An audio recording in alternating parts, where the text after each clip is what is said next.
tugasnya apa aja. Pertama, memberikan catatan-catatan yang sudah dikumpulkan, siapa saja yang aktif, yang bertanya, yang menambahkan dari pertemuan pertama sampai pertemuan kelima lah, makalah kita 5 kelompok. Di situ cukup ditulis nomor absen, nama dan NPM-nya aja. Jadi pertemuan pertama sampai pertemuan kelima. Dikumpulkan jadi satu, bisa dalam bentuk Word yang diubah menjadi PDF ataupun Excel kalau sudah bikin Excel. Jadi ada 5 pertemuan. Dikumpulkan, itu tadilah. Pertanyaannya kadang bisa ditulis, cukup nama yang bertanya, jadi cukup ditulis misalnya yang bertanya, yang menambahkan, itu siapa pemateri di kelompok satu tersebut. Cukup tuliskan nomor absen, nama dan NPM-nya aja. Oke. Selanjutnya yang kedua, makalah kalian dari kelompok 1 sampai kelompok 5 diubah bentuknya menjadi PDF, tuliskan aja setiap filenya itu, tuliskan kelompok 1. Kelompok 2 file selanjutnya. Nah itu juga dikumpulkan dalam bentuk PDF. Nanti dibuatkan folder masing-masing. Jadi folder misalnya makalah. Terus yang satu tadi folder catatan keaktifan mahasiswa, misalnya kelas khusus. Nah jadi 2 folder sudah. Folder terakhir adalah tugas final testnya. Nah jadi ada 3 folder nanti yang dikumpulkan ke Bapak. Jelaslah dulu untuk teknisi pengumpulannya. Nah, adapun soal final tersebut, ada beberapa memang yang tidak mengharuskan kalian menggunakan referensi, namun ada juga yang tidak mengharuskan kalian menggunakan referensi. Seperti misalnya di halaman di nomor 5 kalau nggak salah lah, di nomor 5 dan juga di nomor 8 itu tidak mengharuskan kalian menggunakan referensi, tapi di nomor yang lainnya 1 sampai seterusnya itu menggunakan referensi. Itu pun sudah Bapak berikan beberapa referensi buku dalam bentuk PDF yang mungkin bisa menjadi tambahan dari referensi kalian. Nantinya, jangan juga beracuan dengan di sana bisa cari sumber-sumber lainnya. Penilaian Bapak terkait final test, Bapak lihat nanti dari kerapian tulisannya, dari referensi yang digunakannya, tahun yang digunakannya, dan referensi apa yang digunakan. Tentunya berbeda dengan blog-blog yang mungkin Bapak anggap itu tidak begitu jelas. Blog itu tidak jelas, kecuali jurnal atau artikel yang diterbitkan. Apalagi kalau bisa buku misalnya. Tapi tidak mutlak harus hal tersebut. Bisa dengan tambahan-tambahan yang lainnya. Dan juga apalagi kalau jawaban tersebut yang sandingkan dengan analisis, bukan diam.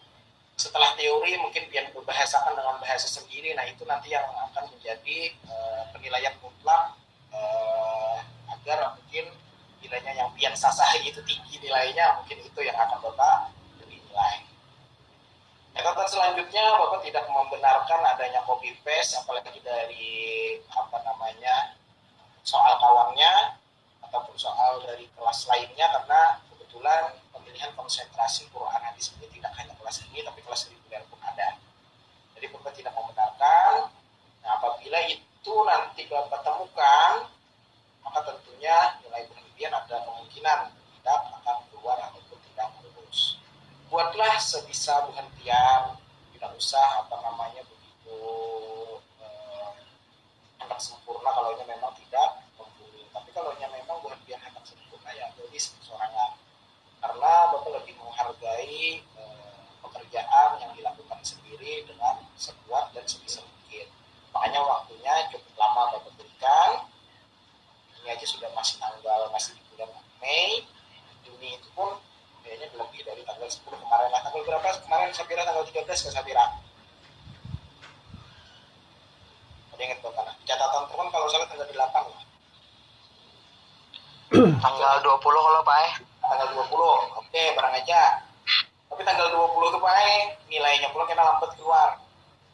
Nah, kenapa jadi ulun begitu malah?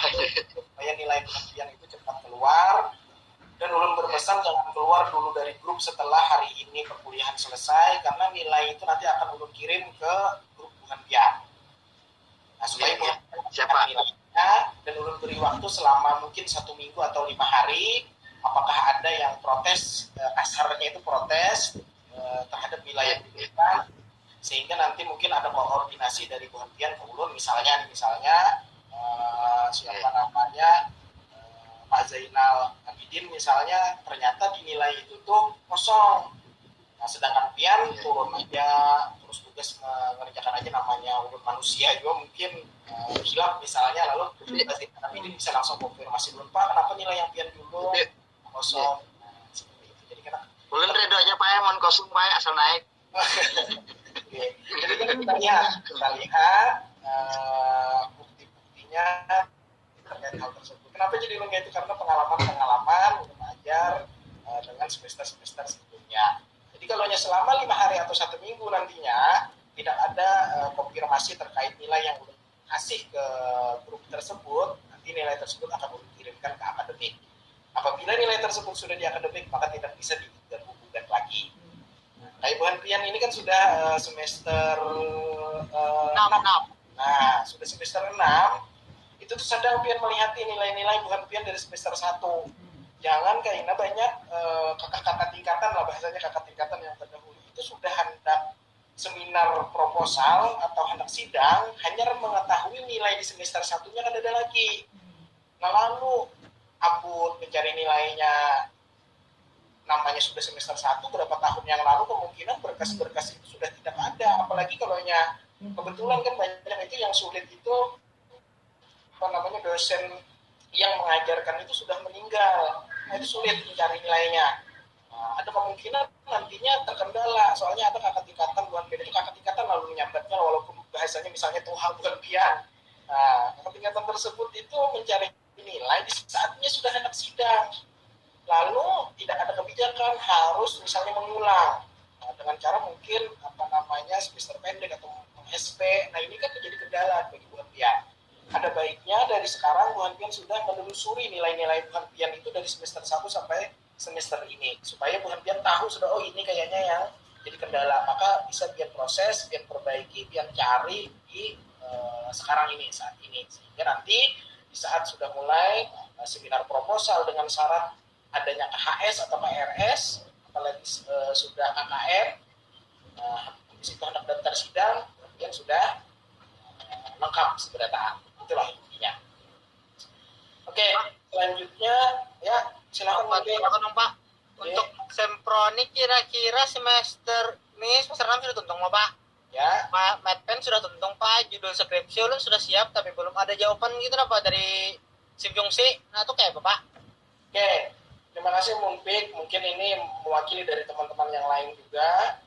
Terkait hal tersebut, nanti tunggu aja koordinasi dari Fakultas Tarbiyah. Nah, insya Allah nanti Pak Mihrab Abnanda dengan Bapak akan ada sosialisasi terkait pengajuan judul proposal tersebut. Jadi nanti supaya berbayar Bu Hanpian ini kan analoginya kayak ini. Bu Hanpian ini belum terjun ke lapangan, analogi sederhananya mungkin adalah sebagian yang sudah ngajar, mungkin ada memang.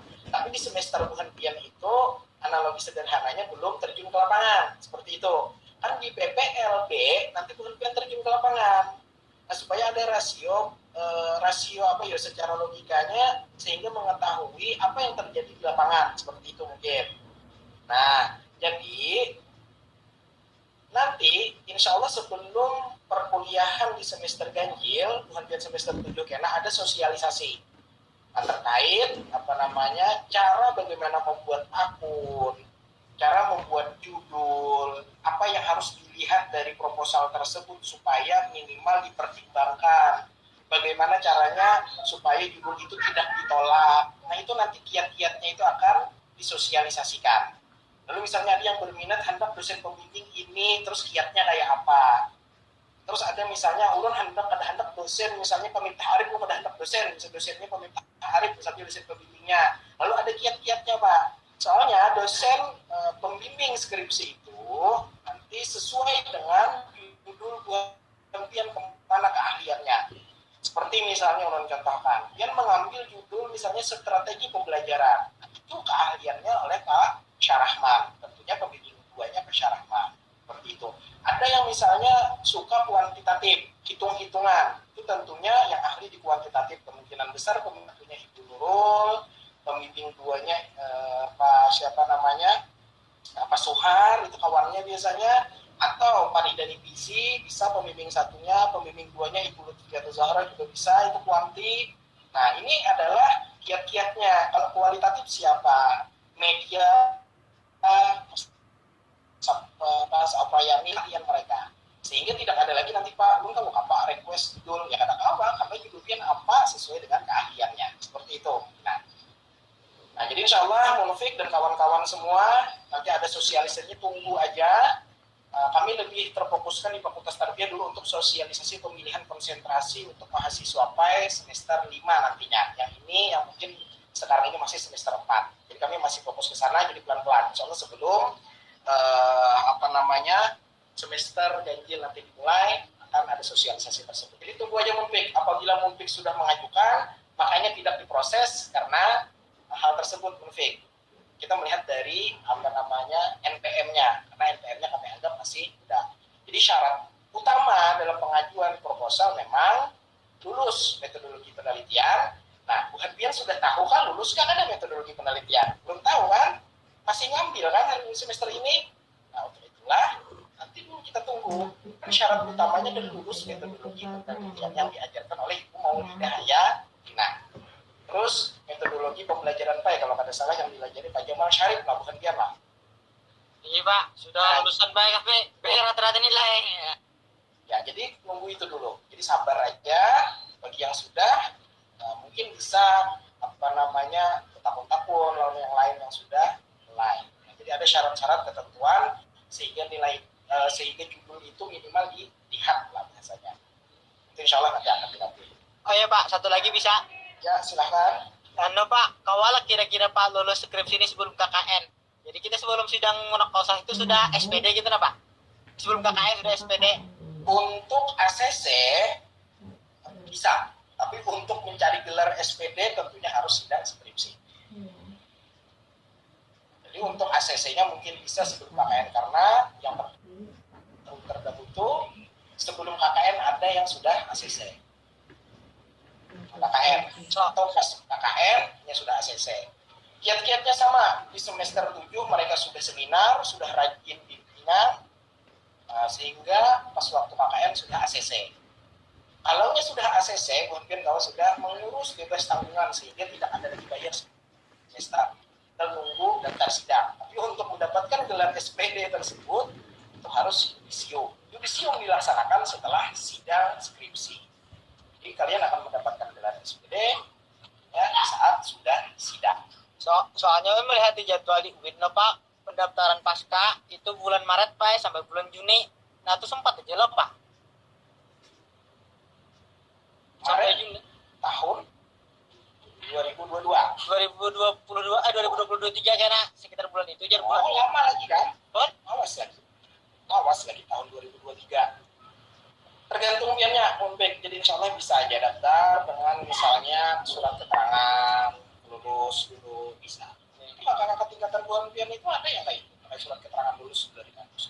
Itu di mana jadi UIN pasca lah Pak? 2023 sana kita masih semester 7-8 karena kawan juga lagi mendaftar. Pendaftaran sudah di UIN? Di UIN pendaftaran Munfik, maksud kawan pian itu Munfiknya yang kada kawa mendaftar karena belum selesai. Karena masih ada lagi 2 semester 7 dan semester 8. Semester 8 nih. Kalau di UIN tentunya daftarnya sudah ada, sudah buka. Jangankan itu Munfik, kan usah jauh-jauh di UIN Malang, di UIN Antasari, di UIN Malang. Setiap semester penerimaan. Semester ini pun juga penerimaan. Jadi itu kan kada kawan mengambil patokan dari UIN-nya, dia mengambil patokan dari peraturan kampus kita. Seperti itu. Nah, jadi tinggal piannya aja lagi. Ya, sabar aja lah. Insya Allah, untung aja. Anak lanjut pulang, Pak. Nak kompati pian dah. Kompati boleh. Bila menyusul, kan awal lagi pian. Udah jauh, udah terlambat. Cai, Pak. Pian sudah. TR. Kita gornya kada anu. Oke. Kita lanjutkan sedikit. Ya, yang lainnya juga motivasi, seberatan. Oke, silakan Pak Zainal Abidin. Yang yudisium itu apa tuh Pak? Yudisium itu bilanya ulun analogiakannya biasanya kayak ini Pak. Yudisium itu akad nikah. Nah, wisudanya itu resepsinya. Pian sudah resmi jadi SPD. Seperti itulah. Parakan aja berarti ya lo Pak, kayak Sapian itu parakan. Seperti itulah. Dinikmati dulu Pak, nikmati prosesnya, nikmati jalannya, supaya ada kisah nantinya. Ya, bilanya ancam alhamdulillah, bilanya karena mungkin ada terkendala karena tentunya mungkin ada yang bisa kesibukan yang lainnya, ada yang bisa 2-3 jangan tergesa-gesa. Yang penting kuliah itu juga yang paling bagus itu adalah tugas akhir yang jadi, skripsi yang jadi, atau tesis yang jadi, itu yang paling bagus. Tidak usah tergesa-gesa, tidak usah tapi ya tadi kita boleh angan-angan boleh. Lu jujur loh Tuhan Pian, di saat ulun kuliah S1 lu gak ada aku hendak S2 gak ada, sampai ulun kuliah itu dengan S2 aku hendak S3 aku gak ada. Tapi Bapak jalani itu pelan-pelan beriringnya waktu, sudah lulus aku ini planning kemana lagi. Insya Allah nanti akan tertata rapi apabila memang ada niatan. Jadi niatan tersebut terpendam di dalam hati, dan insya Allah nantinya akan, ya tadi kalau kita berusaha insya Allah tercapai. Bapak itu lebih suka, mungkin beda-beda karakter orang, Bapak itu lebih suka yang memberi kejutan kepada kawan-kawan misalnya. Jadi Bapak, ya kekawanan Bapak S1-nya kan ada yang mungkin ada yang menyangka ternyata Mamita Arif ini sudah S3 dan sebagainya kawan barang. Jadi Bapak kan pernah mengumbar-umbar. Jadi cukup simpan niat tersebut, jadikan itu acuan hidup kita kemana arah-arah kita. Tapi ya ada masalah, mumpik yang menggebu-gebu ya bagus, alhamdulillah mudah-mudahan ya bisa terlaksana semuanya. Karena kita tertahu dengan tadi ada takdir lain sebagainya, nah itu yang Bapak takutkan biasanya. Tapi kita itu akan memacu untuk kita rajin. Insya Allah lah mumpik, jadi bisa aja selama mumpik nanti bisa rajin, kemungkinan insya Allah bisa itu kan capai. Jadi kalau bisa kuliah misalnya di luar daerah, nah, itu bagus sekali. Oke, kita lanjutkan sedikit. Tadi sudah lah, tugasnya sudah, pengumpulannya sudah, terus teknisi penilaian ulun sudah. Itu buku ulun dulunya sudah dua, beberapa buku acuan Tuhan Pian yang mudah-mudahan bisa dimanfaatkan dengan baik. Selanjutnya ulun tidak akan menjelaskan apa itu strategi, apa itu metode, apa itu media, karena ulun anggap semuanya itu sudah Pian lalui di mata kuliah sebelumnya. Strategi pembelajaran, media pembelajaran, metode pembelajaran itu sudah.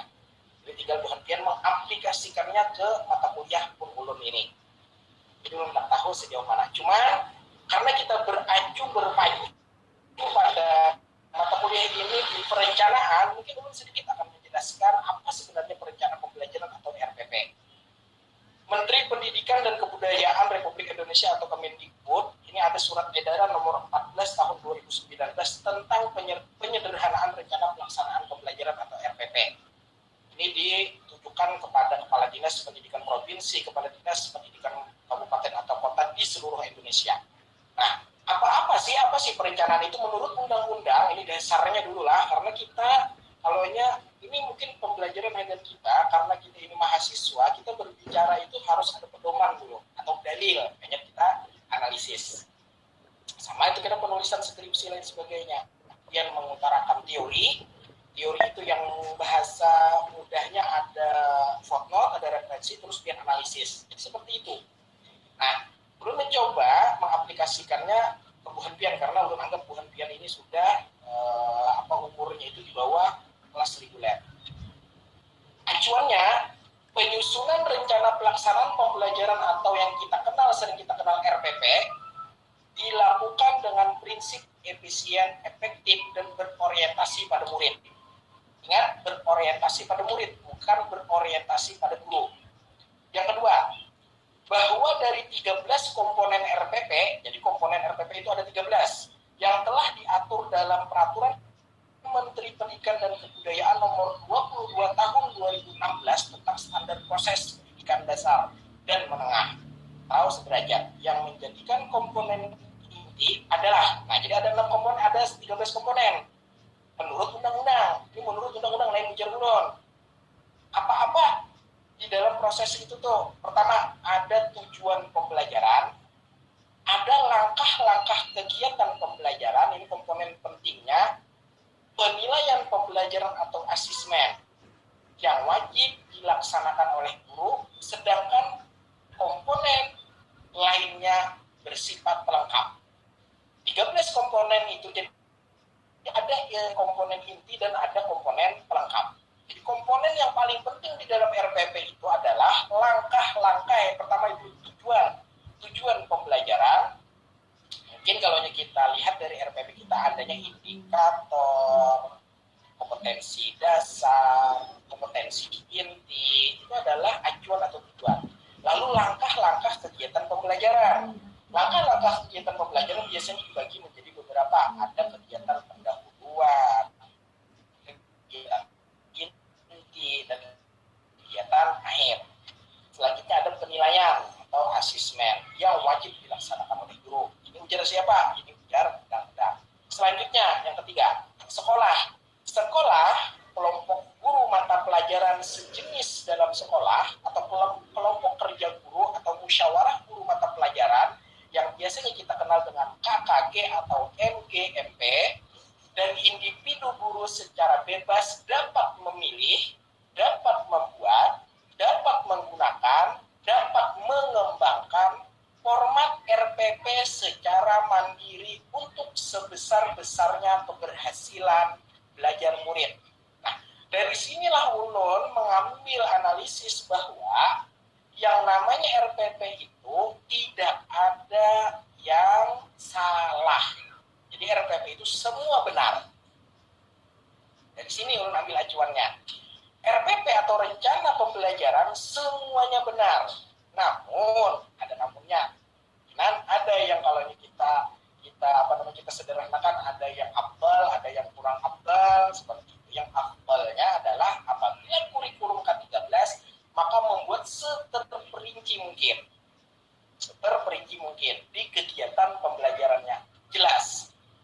Analogi sederhana Ulun, seandainya misalnya Pak Zainal mengajar, misalnya mata pelajaran Quran Hadis. Kebetulan beliau besok ada rapat misalnya KKG, diperintahkan oleh kepala sekolah menghadiri.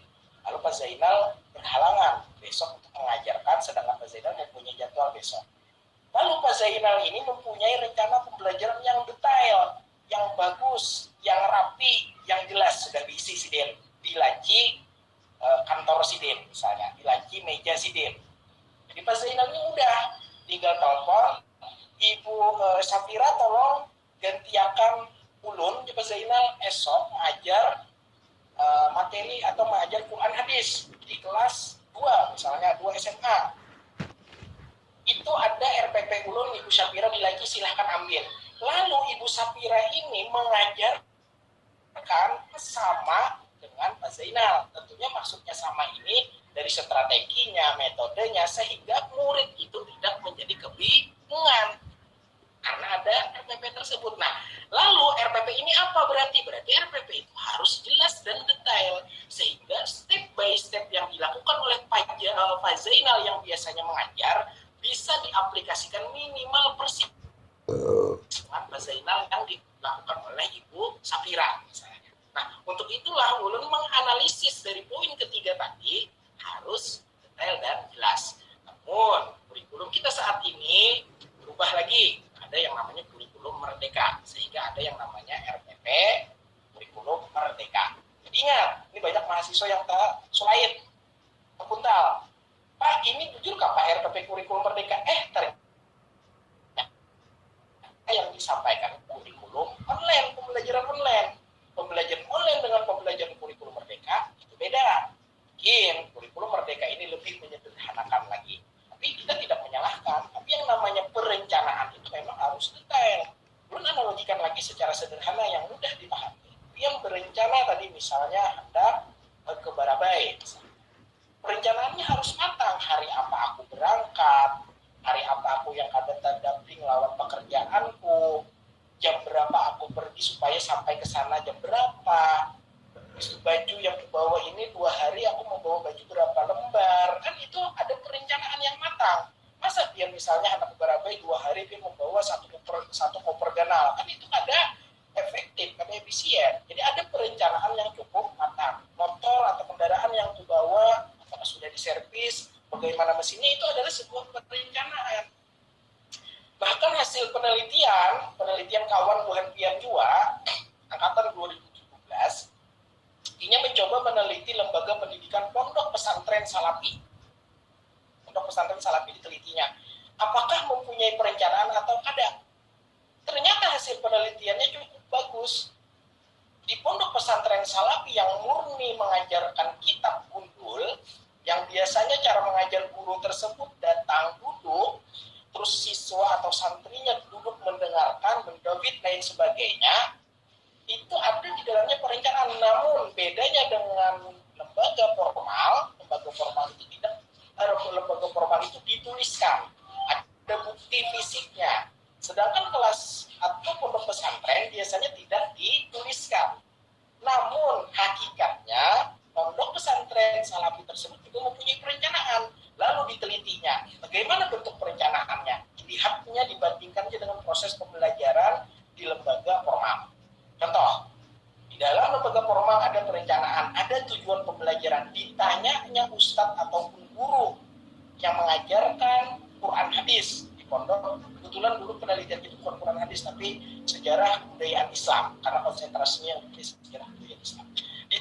Ditanyanya guru yang mengajarkan atau ustadz dari pembelajaran sejarah kebudayaan Islam itu, guru, pian sebelum mengajarkan adalah merencanakan apa tujuannya. Jelas di sini, tujuanku begini selama 2 kali pertemuan harus selesai. Itu tujuan.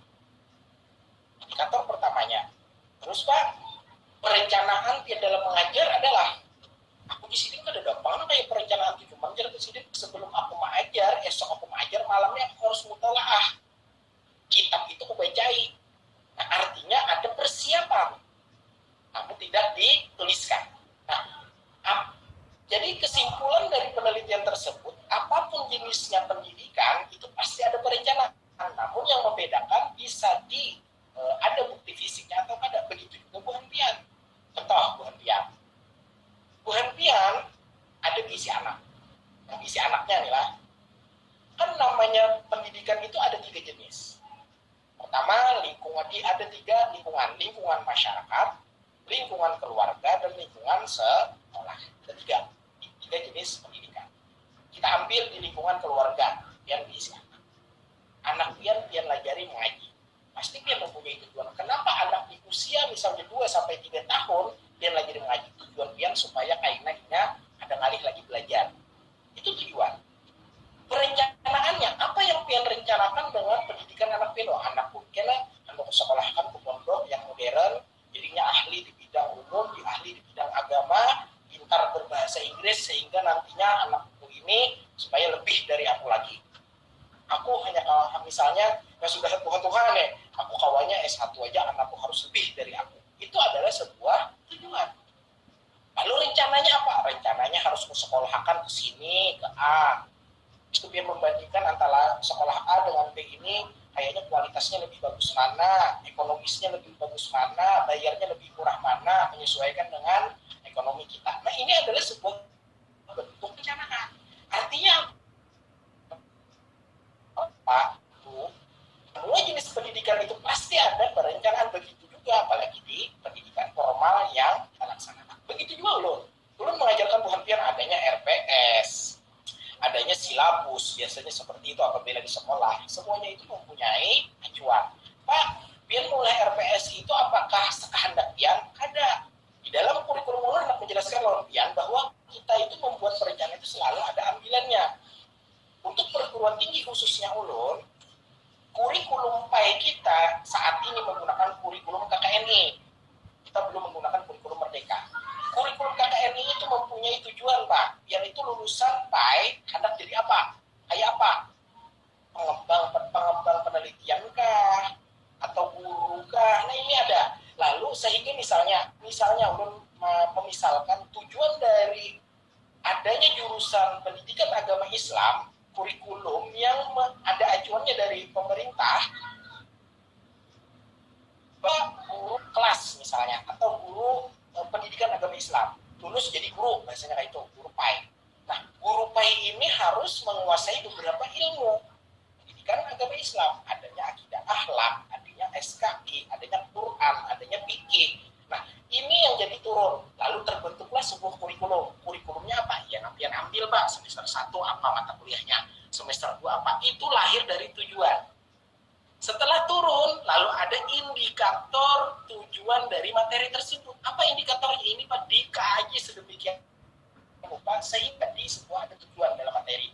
Oh, materi Quran hadis MA yang Pian ajarkan hari ini tujuannya supaya mahasiswa menjadi tahu apa saja materinya, materi Quran hadis itu apa ya di MA di Madrasah Aliyah, dan juga apa tujuannya supaya nantinya mudah mengajarkan ke siswa atau mengimplikasikan ilmu yang didapat. Mengajarkan tentunya terkait proses pembelajaran. Proses pembelajaran tentunya ada RPP.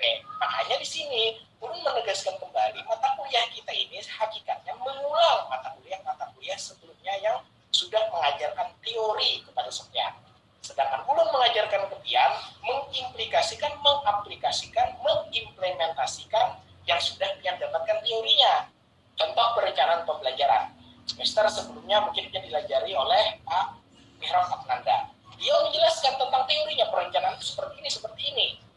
Beliau mengimplikasikan ingin tahu sejauh mana buah pemahaman Pian tentang pemilihan metode yang diajarkan atau strategi yang diajarkan oleh Pak Sarahman.